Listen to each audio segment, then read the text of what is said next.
अभी हम लोग स्टार्ट करेंगे प्रश्न संग्रह 13.2। इसके पहले हमने प्रश्न संग्रह 13.1 किया था, जहां पे हमने सर्वांग समता की कसौटियां पढ़ा था और उन कसौटियों से रिलेटेड क्वेश्चन किया था कि उन कसौटियों को कैसे पहचानेंगे। यहाँ पे भी देखिए कुछ वैसा ही क्वेश्चन है। प्रश्न 1, नीचे दी गई प्रत्येक जोड़ी के त्रिभुजों में समान चिन्हों द्वारा दर्शाए गए घटक सर्वांग सम हैं। मतलब यहाँ पे कैसा है, जो डायग्राम बनाया गया है, जो आकृति बनाई गई है, उस आकृति में जो समान चिन्ह बनाए गए हैं, वो समान चिन्हों द्वारा जो घटक बताए गए हैं वो आपस में सर्वांग सम है, अर्थात समान है। प्रत्येक जोड़ी के त्रिभुज शीर्ष बिंदुओं के किस एकेकी संगति से तथा किस कसौटी द्वारा सर्वांग सम है लिखो। यहाँ पे आपको दो चीजें बताना है।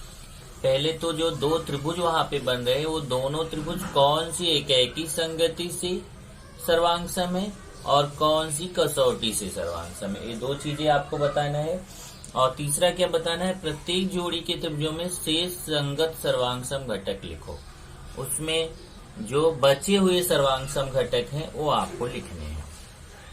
तो इसमें 3 प्रश्न हैं। पहले प्रश्न में ही 3 आकृतियां दी गई है, उसी के आधार पर 3 प्रश्न हैं और तीनों प्रश्न में ये काम करना है। आपको 3 काम करना है। पहला, आपको बताना है कि एकेकी संगति कौन सी है, दूसरा बताना है कसौटी कौन सी है, तीसरा बताना है शेष सर्वांग सम घटक कौन से है। तो यहाँ ध्यान से समझिए आप जरा इसको। ये आपका डायग्राम है पहले क्वेश्चन का। इस डायग्राम में देखेंगे तो 2 त्रिभुज आपको बनता हुआ दिखाई दे रहा है। एक त्रिभुज है MST, देखिए इधर वाला एक नीचे की तरफ त्रिभुज बन रहा है और एक ऊपर की तरफ बन रहा है TBM। ये देखिए 2 त्रिभुज बन रहे हैं ना, एक इधर बन रहा है MST नीचे की तरफ और एक ऊपर बन रहा है TBM। इन दोनों त्रिभुजों को अगर देखें तो इसमें कुछ घटक ऐसे हैं जो समान चिन्हों द्वारा दिखाए गए हैं। ये आपको मैंने पहले ही बताया था कि अगर कोई त्रिभुज है तो उसमें हमेशा 6 घटक होते हैं। एक त्रिभुज में कितने घटक होते हैं? 6 घटक होते हैं। क्या क्या होते हैं? 3 भुजाएं होती हैं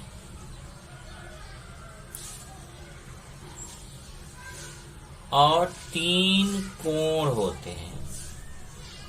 तो 3 और 3 कितने हो गए? 6। 3 भुजाएं और 3 कोण, इस तरीके से एक त्रिभुज में कितने घटक होते हैं? 6 घटक होते हैं।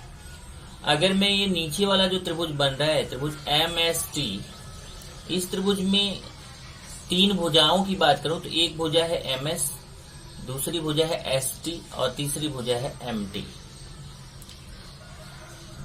और इसके 3 कोण अगर हम देखें, एक कोण है S वाला जिसको 3 अक्षर से बोलेंगे कोण MST, क्योंकि जहां पे कोण बनता है उसको बीच में बोला जाता है। तो एक कोण बन रहा है कोण MST, दूसरा कोण यहाँ M पे बन रहा है कोण SMT और तीसरा यहाँ T पे बन रहा है कोण STM। ऐसे ही ऊपर वाला जो इधर त्रिभुज बन रहा है त्रिभुज TBM एक जो त्रिभुज बन रहा है, इस त्रिभुज को भी अगर आप देखें तो इसमें भी 3 भुजाएं हैं। एक भुजा आपकी है MB, दूसरी भुजा है TB, तीसरी भुजा है MT और इसमें भी 3 कोण है। एक ये वाला कोण है कोण MBT, मतलब B वाला हो गया। एक M पे बन रहा है कोण BMT और एक T पे बन रहा है कोण BTM। इस तरीके से 3 कोण बन रहे हैं। तो हमें जब सर्वांग सम दिखाना है तो कोई 3 चीजें समान दिखानी है, वो भी जो कोई भी 3 चीजें नहीं बल्कि जो हमारी कसौटियां आपको बताई गई थी।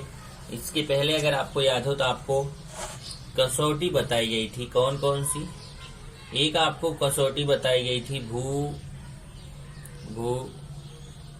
कसौटी, जिसमें बताया गया था कि अगर एक त्रिभुज की तीनों भुजाएं दूसरे त्रिभुज की संगत तीनों भुजाओं के सर्वांग सम हो तो वे त्रिभुज आपस में सर्वांग सम होते हैं। कौन सी कसौटी से? भू कसौटी से।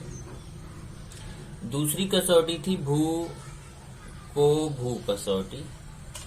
इसमें बताया गया था कि यदि एक त्रिभुज की 2 भुजाएं और उसके बीच का कोण दूसरे त्रिभुज की 2 भुजाओं और उसके बीच के कोण के सर्वांग सम हो तो दोनों त्रिभुज आपस में सर्वांग सम होते हैं। कौन सी कसौटी से? भू कसौटी से। तीसरा आपको बताया गया था को भू को कसौटी। इसमें बताया गया था कि यदि एक त्रिभुज की दो कोण और उसके बीच की भुजा दूसरे त्रिभुज के दो कोण और उसके बीच की भुजा के सर्वांग सम हो तो दोनों त्रिभुज आपस में सर्वांग सम होते हैं।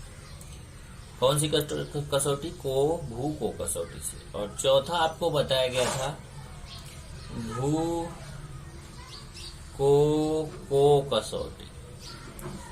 भू को कसौटी में कैसा था? यदि एक त्रिभुज के दो कोण और एक भुजा दूसरे त्रिभुज की संगत दो कोण और एक भुजा के सर्वांग सम हो तो वो दोनों त्रिभुज आपस में सर्वांग सम होते हैं। कसौटी कौन सी होती है? भू को कसौटी। और एक पांचवा था कर्ण भुजा कसौटी। कर्ण भुजा में कैसा है कि अगर वो समकोण त्रिभुज है, दोनों त्रिभुज कैसे हैं? समकोण त्रिभुज, तो पहले समकोण त्रिभुज का कर्ण और एक भुजा दूसरे त्रिभुज के कर्ण और एक भुजा के सर्वांग सम हो तो वे दोनों त्रिभुज आपस में सर्वांग सम होते हैं। और वहां पे कसौटी कौन सी होती है? कर्ण भुजा कसौटी।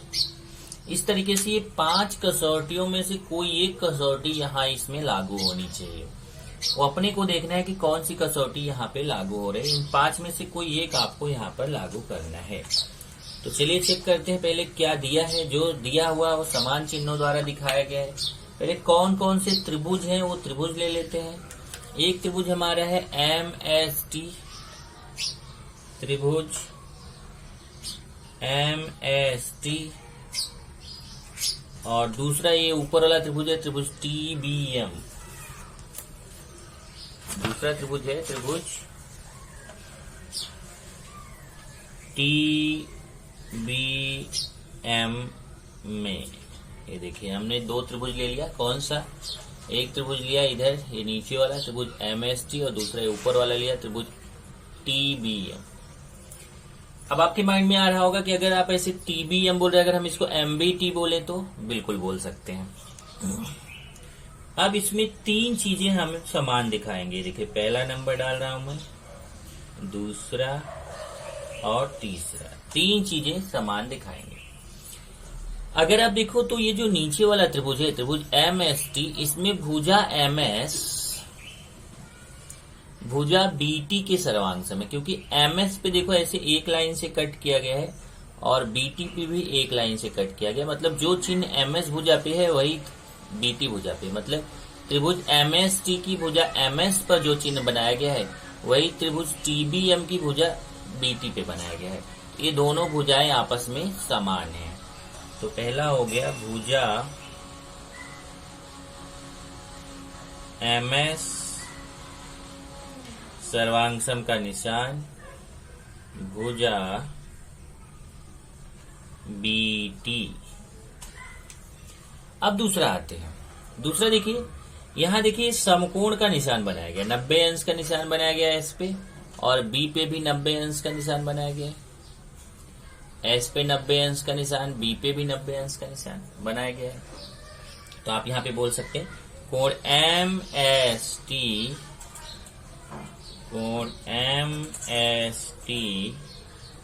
सर्वांग सम कोण। देखिए कोण इधर वाला जो निशान है वही इधर इस वाले त्रिभुज में, नीचे वाले त्रिभुज में जो कोण S पे निशान है वही ऊपर वाले त्रिभुज में कोण B पर है। तो इसका मतलब कोण S कोण B के बराबर है। तो कोण S को बोलेंगे कोण MST और कोण B को बोलेंगे कोण MBT या फिर कोण TBM। कोण TBM। कारण लिखते जाएंगे। यहाँ पे कारण लिखेंगे, यहाँ पे कारण लिखेंगे, यहाँ कारण लिखेंगे दिया है, यहाँ पे भी कारण लिखेंगे दिया है। ये 2 तो चिन्ह आपको दिख गए। देखिए ये जैसा चिन्ह MS पे बना था वैसा BT पे, तो ये भुजाएं समान हो गई। जैसा चिन्ह कोण S पे बना था वैसा कोण B पे, तो ये दोनों भी समान हो गए। पर एक चीज और समान दिखाना है जो यहाँ पे निशान नहीं बना हुआ है पर है, और वो देखिए कौन सा है? भुजा MT। कौन सा है? देखिए ध्यान से, भुजा MT। अब आप बोले भुजा MT पे तो कोई निशान नहीं बना है, तो ध्यान से देखिए भुजा MT पे कोई निशान नहीं बना है, पर भुजा MT जो है ना वो त्रिभुज MST की भी भुजा है और भुजा MT त्रिभुज TBM की भी भुजा है। मतलब ऊपर वाले त्रिभुज में भी भुजा MT है और नीचे वाले त्रिभुज की भी भुजा MT है। ये दोनों त्रिभुजों में भुजा है, ये दोनों त्रिभुजों में कॉमन है। इसके लिए आपस में समान होगी, तो यहां पे लिखना है भुजा MT सर्वांगसम भुजा MT, और कारण क्या लिखेंगे? सामान्य भुजा। सामान्य भुजा का मतलब क्या होता है कि जो भुजा दोनों त्रिभुजों में होती है उसको बोलते हैं सामान्य भुजा। इस तरीके से हमने तीन चीजें समान दिखा दिया, तो ये दोनों त्रिभुज सर्वांगसम हो गए। इसलिए त्रिभुज MST सर्वांगसम हो गया त्रिभुज TBM के। और यहां ब्रैकेट में हम कसौटी लिख देंगे। कौन सी कसौटी से? तो यहां देखिए, इस त्रिभुज की दो भुजाएं समान है और कोण समान है। तो अगर यहां पे देखेंगे तो इस त्रिभुज की दो भुजाएं समान है। देखिए, दो भुजाएं समान है। कौन कौन सी? ए और ए भुजा समान है, लेकिन एक कोण, देखिए ध्यान से समझिएगा, MS भुजा और MT भुजा समान है और एक कोण समान है। इस त्रिभुज में MT भुजा और TB भुजा समान है और एक कोण समान है। लेकिन एक प्रॉब्लम आ रहा है, इससे समझ में तो आ रहा है कि ये दो भुजा समान है और एक कोण समान है, तो भू को भू कसौटी होगा। लेकिन प्रॉब्लम क्या है? भू को भू कसौटी के लिए जो दोनों भुजाएं हैं उनके बीच का कोण समान होना चाहिए। जैसे MS और MT भुजा समान है तो इसके बीच का कोण M समान होना चाहिए, जबकि ये तो बाहर वाला कोण समान है। क्योंकि अभी जस्ट आपको बताया कि दोनों भुजाओं के बीच का कोण समान रहेगा, तब जाके भू को भू कसौटी होगा। तब यहाँ कौन सा कसौटी लग रहा है? देखिए, यहाँ देखिए ये 90 अंश है तो ये समकोण त्रिभुज हो गया, समकोण त्रिभुज MST। और यहाँ पे 90 अंश है तो ये भी समकोण त्रिभुज बन गया MBT। और इसमें देखिए, इस समकोण त्रिभुज की का कर्ण कौन होता है? 90 अंश के सामने MT कर्ण है, यहाँ 90 अंश के सामने ये भी कर्ण है। तो आप जो यहाँ पे भुजा लिखो, अगर इसमें कर्ण लिख दे तो आपको क्लियर हो जाएगा। यहाँ पे ये देखिए, कर्ण MT सर्वांगसम कर्ण MT। तो इसका मतलब देखिए, इस वाले त्रिभुज का कर्ण इस वाले त्रिभुज के कर्ण के बराबर, क्योंकि यहाँ पे देखिए 90 अंश के सामने MT कर्ण होगा और इस त्रिभुज में भी 90 अंश के सामने MT कर्ण होगा, तो कर्ण कर्ण के बराबर है। दूसरा, इस त्रिभुज की एक भुजा इस त्रिभुज की एक भुजा के सर्वांगसम है, तो यहाँ कसौटी कौन सी हो गई? कर्ण भुजा कसौटी। तो यहाँ पे लिखेंगे कर्ण भुजा कसौटी। उसके बाद तब आते हैं, देखते हैं कि एकैकी संगति क्या है। एकैकी संगति, एकैकी संगति का मतलब होता है कि कौन से शीर्ष बिंदु के संगत कौन सा शीर्ष बिंदु है। जैसे मैं पहले त्रिभुज MST लिख देता हूं, ये देखिए MST। अब ऐसा तीर लगाऊंगा, ये एकैकी संगति का निशान है। अब हमें देखना है कि ये वाला जो त्रिभुज है MST, इसके संगत इस त्रिभुज का कौन सा शीर्ष बिंदु है। तो यहां ध्यान से देखना है, ये देखिए, ये जो S वाला कोण है, यहाँ पे देखिए MS के संगत कौन है? देखिए TB। MS के संगत कौन है? TB। मतलब S वाला शीर्ष बिंदु B वाले शीर्ष बिंदु के संगत, मतलब ये बीच वाला जो S है ना, देख लीजिए ध्यान से, ये बीच वाला अक्षर S है, उसके संगत उस त्रिभुज का बीच वाला B है, तो बीच में B आएगा। अब देखते हैं, यहाँ देखिए, यहाँ MS सर्वांगसम है TB के, तो जहां MS लिखा है वहां यहाँ TB लिखना है। देखिए, MS की जगह TB लिखना है। ध्यान से देखिए, MS किसके सर्वांगसम है? TB के, तो MS के संगत कौन हो गया? TB। और MB किसके सर्वांगसम है? ST के। MB किसके है? ST के। अब यहाँ तो दिया नहीं है MB ST के, तो इसका मतलब और क्या एक अक्षर बच रहा है। चलिए देखिए, यहाँ पे MST में T बच रहा था, T लिख दिया। अब यहाँ पे जब आपने TB लिख दिया, इस त्रिभुज में TB लिख दिया, तो एक अक्षर और कौन सा बच रहा है? TB के बाद कौन सा अक्षर बच रहा है? M। यहाँ पे लिख दिया एम, मतलब एम एस टी के संगत टी बी एम है। इसका मतलब क्या हुआ कि एम के संगत टी है, एस के संगत बी है और टी के संगत एम है। उसके बाद तब हमें लिखना है अन्य सर्वांगसम घटक या शेष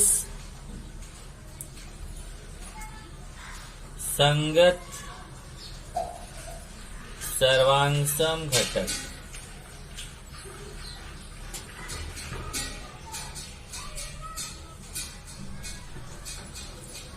शेष संगत सर्वांगसम घटक अपने को लिखने हैं।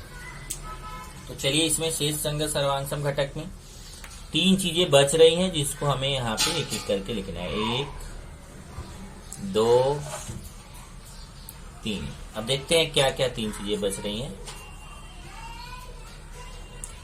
अभी देखिए यहाँ पे हम तीन भुजाएं लिख चुके हैं, सॉरी 2 भुजाएं लिख चुके हैं। देखिए 1 2, कर्ण भी एक भुजा ही होती है।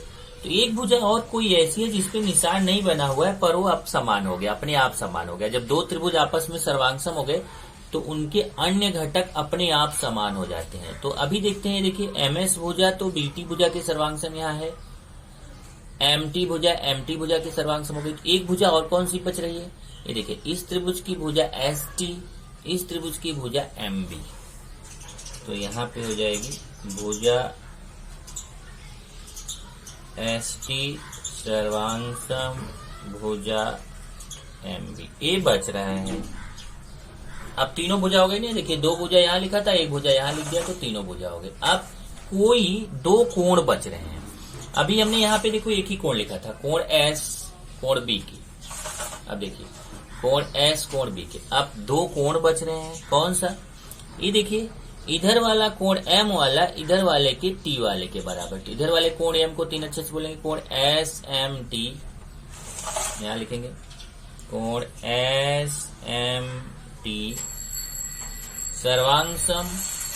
इधर वाले कोण को 3 अक्षर से बोलेंगे तो कैसे बोलेंगे, डी टी एम, कोण बी टी एम। अब ये देखिए ए वाला कोण इस वाले कोण के बराबर हो गया। अब ये नीचे वाले त्रिभुज का ए वाला कोण बच रहा है, वो इस वाले कोण के बराबर होगा। तो इस वाले कोण को क्या बोलेंगे, एस टी एम, कोण एस टी एम सर्वांगसम। ऊपर वाले त्रिभुज के इस वाले कोण को कैसे बोलेंगे, बी एम टी सर्वांगसम का निशान है कोण बी एम टी। यहां से जाके आपका उत्तर खत्म होता है। तो आपको लिखना थोड़ा ही है लेकिन समझना बहुत ज्यादा है कि सबसे पहले आपको बताना है यहाँ पे कि कौन सी 3 चीजें समान है। पहले वो बताइए, उसमें कुछ दिया रहेगा, कुछ अपने आप से वहां ध्यान देना पड़ेगा क्या समझ। जैसे सामान्य भुजा एमटी है जो उस पर समान निशान नहीं बना था। उसके बाद फिर कौन त्रिभुज जो सर्वांगसम हो गए, कौन सी कसौटी से सर्वांगसम हुए, कसौटी का नाम लिखना है। फिर एक है कि संगति लिखना है कि कौन से शीर्ष बिंदु के अकॉर्डिंग कौन सा शीर्ष बिंदु होगा। और फिर बाकी जो बचे हुए घटक इसमें हैं, जो जिसपे चिन्ह नहीं बना हुआ था, वो शेष 3 जो बच रहे हैं, क्योंकि 6 घटक होते हैं, 3 यहाँ लिखने हैं और 3 यहाँ लिखने हैं। तो शेष 3 घटक आपको यहाँ पर लिखने हैं। इस तरीके से ये आपका हो गया पहला प्रश्न का पहला। अब दूसरा प्रश्न लेते हैं, जरा देखिए दूसरा प्रश्न क्या है। यहाँ पे भी 2 त्रिभुज बन रहे हैं। एक त्रिभुज बन रहा है देखिए पी आर क्यू और दूसरा बन रहा है टी आर एस।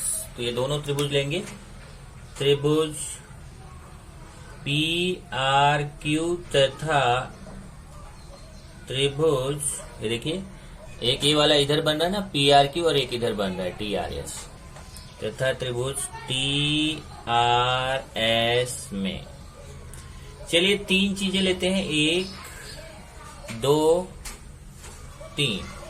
यहाँ देखिए एक निशान बना हुआ है। इस त्रिभुज की भुजा पी आर, इस त्रिभुज की भुजा टी आर के समान है, क्योंकि जैसा निशान पी आर पे है वैसा टी आर पे है। तो भुजा हो गए भुजा पी आर सर्वांशम भुजा, ये देखिए PRTR के बराबर। दूसरा, इसमें देखिए इसकी भुजा QR इसकी SR के बराबर, क्योंकि QR पे 2 निशान बना हुआ, SR पे 2 निशान बना हुआ है। भुजा QR सर्वांशम भुजा SR, दोनों पे कारण वही लिखना है, यहां पे भी लिखना है, दिया है।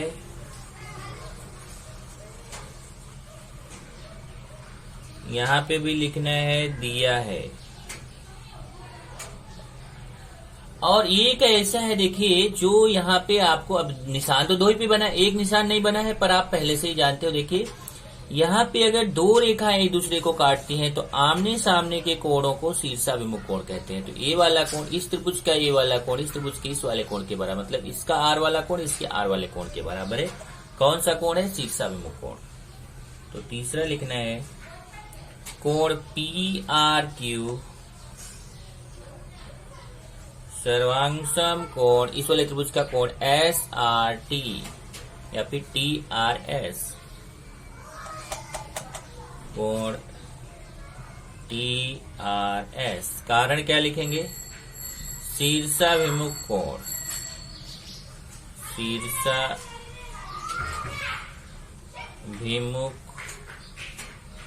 कोण। अब ये दोनों देखो 3 चीज समान दिखा दिया, तो यहां पे लिख दीजिए, इसलिए त्रिभुज PRQ सर्वांशम त्रिभुज TRS। कसौटी कौन सी देखिए? 2 भुजा और उसके बीच का कोण, 2 भुजा और उसके बीच के कोण के सर्वांश में, तो यहां भू को भू कसौटी हो गया, भू को भू कसौटी।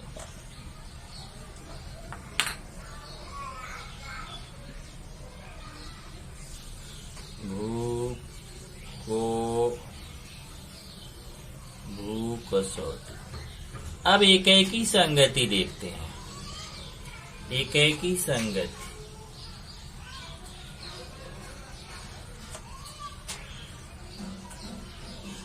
एकाएकी संगति में देखिए R की संगत R है, क्योंकि R वाला कोण R वाले के बराबर। इधर देखिए PR की संगत, देखिए PR की संगत TR है और QR की संगत SR है।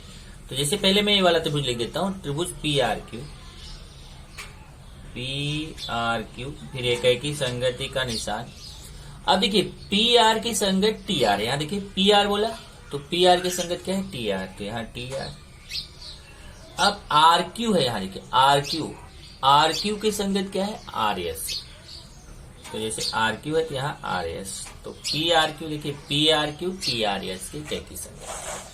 अब यहाँ पे लिखेंगे अन्य शेष सर्वांशम घटक, शेष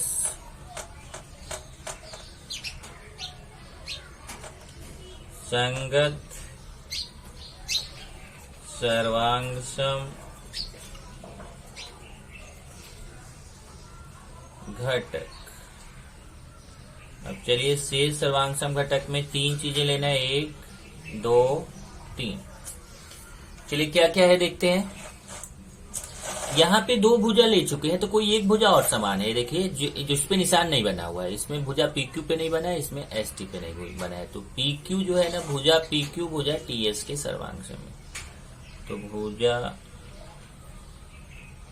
PQ सर्वांशम भुजा ST। एक तो ये सर्वांशम हो गया भुजा PQ, देख लीजिए इसकी भुजा PQ, इसकी भुजा ST के। उसके बाद कोण क्या बच रहा है? देखिए यहाँ पे कोण Q है और Q के सर्वांशम कौन है? S, और कोण P के सर्वांशम कौन है? T। तो Q को 3 अक्षर आप डायरेक्ट भी लिख सकते हो, या कोण इसको 3 अक्षर से लिखे तो क्या लिखे? कोण RQT सर्वांशम होगा कोण RST के, कोण RQT सर्वांशम कोण RST। और इस वाले कोण को बोलेंगे कोण RPQ सर्वांशम, इस वाले कोण को कोण RTS, कोण आर पी क्यू, सर्वांग कोण आर टी एस। ये हमारा हो गया दूसरा। इसी तरीके से देखिए एक और है तीसरा। तीसरे का डायग्राम यहां पे मैं बनाता हूं।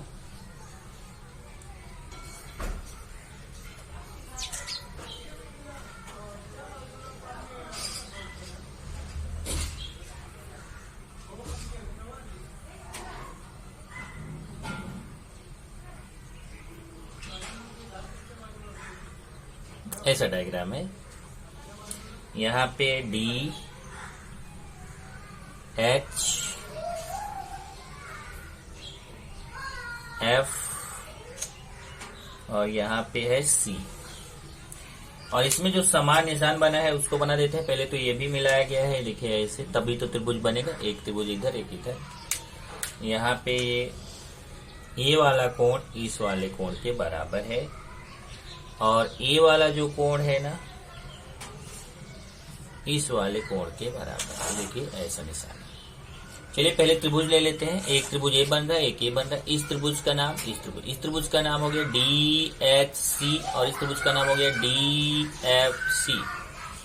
त्रिभुज डी एच सी तथा त्रिभुज डी एफ सी में चलिए तीन चीजें समान दिखाना है। पहला, दूसरा, तीसरा, तीन चीजें समान दिखाएंगे। पहला देखिए ये वाला कोण जो है, पहले अगर कोण को देखें तो यहाँ पे भुजा देखेंगे तो देखिए डीसी भुजा डीसी भुजा बराबर। या पहले जो निशान बना उसको देख लेते हैं। यहाँ देखिए एच पे निशान बना हुआ है, यहाँ एफ पे बना हुआ है। इसका एच वाला कोण इसके एफ वाले कोण के बराबर है, तो कोण डी एच सी इसके कोण डी एफ सी के बराबर। कोण डी एच सी सर्वांग कोण डी एफ सी क्या है, दिया है। ऐसे ही ये देखिए सी वाला सी वाले के बराबर, तो कोण डी सी एच सर्वांग कोण इसका सी वाला डी सी एफ ये भी दिया है। और ये देखिए डीसी भुजा दोनों में है। देखिए डीसी भुजा इस त्रिभुज की भी भुजा है, इस त्रिभुज की भी, तो सामान्य भुजा हो गई। भुजा डीसी सर्वांग भुजा डीसी यहां लिख दिया सामान्य भुजा, इसलिए दोनों त्रिभुज सर्वांगसम हो गए। त्रिभुज डी एच सी सर्वांग त्रिभुज डी एफ सी। कौन सी कसौटी हो गई, देखिए दो कोण है लेकिन उसके बाहर की भुजा समान है, उसके बीच की भुजा समान नहीं है, तो भू को कसौटी हो गई। भू को कसौटी। अगर आप को भू लिखते हैं तो भी चलेगा, जैसे आप को भू कसौटी लिखते हैं तो भी चलेगा। अब एकाकी संगति देखते हैं।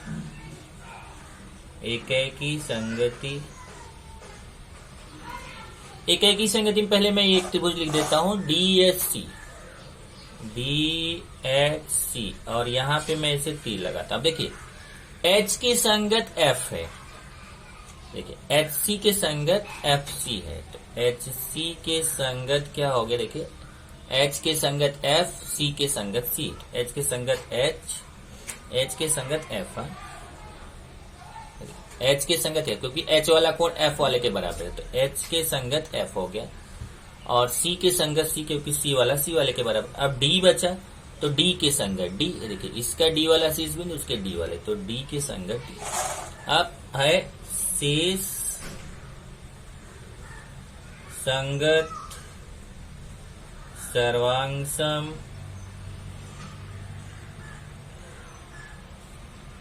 घटक।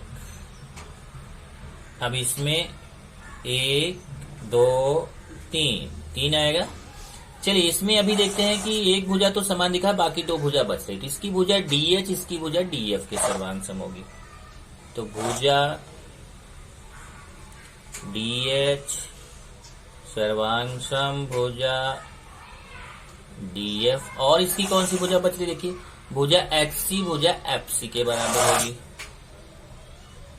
भुजा HC सर्वांशम भुजा FC। और एक बच रहा है कोण, ये देखिए ये D वाला कोण D वाले के, तो कोण HDC सर्वांशम होगा FDC। कोण HDC सर्वांशम कोण FDC। इस तरीके से प्रश्न करने हैं। इसमें एक प्रश्न और दूसरा है वो आपको नहीं करना है। इस तरीके से चैप्टर यहाँ पे खत्म हो जाता है।